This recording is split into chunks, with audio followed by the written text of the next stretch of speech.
మృగశిర గురిస్తే ముసలెద్దు కూడా రంకెత్తది అంటారు.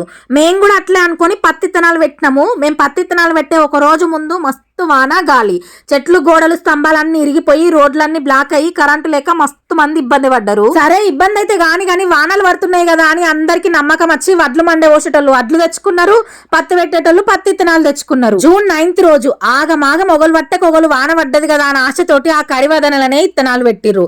పెట్టిన ఒక రోజు ముందు వాన పడ్డది, పెట్టిన తర్వాత రాత్రి చిన్న ఒక డల్లు పడిపోయిందంటే ఆ తర్వాత మస్తు రోజుల దాకా వాన జాడనే లేదు. ఫస్ట్ వాన పడ్డ 2-3 రోజులలోనే ఊరంతా విత్తనాలు పెట్టుడు కంప్లీట్ అయింది.